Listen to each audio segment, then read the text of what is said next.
Cara membuktikan teori bumi bulat. 1. Periksa bayangan bulan. Sekarang umat manusia mengetahui dengan cukup positif bahwa bulan bukanlah sepotong keju atau dewa seperti anggapan masyarakat zaman kuno. Ilmuwan Aristoteles yang melakukan cukup banyak pengamatan tentang sifat bulat bumi, memperhatikan bahwa selama gerhana bulan, siluet di satelit permukaannya bulat. Bayangan ini tersebut merupakan bukti besar bahwa bumi itu bulat. Dikarenakan bumi berotasi, bayangan oval konsisten yang dihasilkannya di setiap gerhana bulan membuktikan bahwa bumi memang bulat meski tidak sepenuhnya bulat seperti bola sepak. 2. Lihat kapal berlayar ke tepi pantai. Jika sedang berada di tepi pelabuhan atau pantai, cobalah lihat pergerakan kapal yang berlayar ke tepian. Kapal yang mendekat tidak hanya muncul dari cakrawala seperti seharusnya, melainkan seolah-olah muncul dari bawah laut. Alasan mengapa kapal tampak seolah-olah muncul dari bawah laut adalah karena dunia tidak datar, melainkan bulat.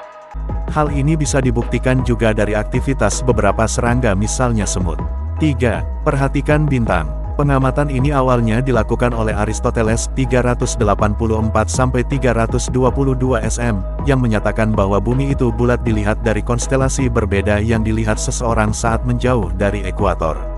Setelah kembali dari perjalanan ke Mesir, Aristoteles mencatat bahwa ada bintang yang terlihat di Mesir dan Siprus yang tidak terlihat di wilayah utara. Fenomena ini hanya dapat dijelaskan jika manusia melihat bintang-bintang dari permukaan yang bulat. Aristoteles mengklaim bahwa bola bumi tidak berukuran besar, karena jika tidak, efek perubahan tempat yang begitu kecil tidak akan segera terlihat. Semakin jauh kita pergi dari ekuator, semakin jauh konstelasi yang diketahui menuju cakrawala, untuk digantikan oleh bintang yang berbeda. Ini tidak akan terjadi jika dunia datar. 4. Melakukan tes tongkat. Saat menancapkan tongkat di tanah di bawah terik matahari, maka akan menghasilkan bayangan. Bayangan bergerak seiring berjalannya waktu sebagaimana prinsip kuno soal jam bayangan. Eratosthenes 276–194 SM, menggunakan prinsip ini untuk menghitung keliling bumi dengan cukup akurat. Jika dunia datar, maka dua tongkat di lokasi berbeda akan menghasilkan bayangan yang sama.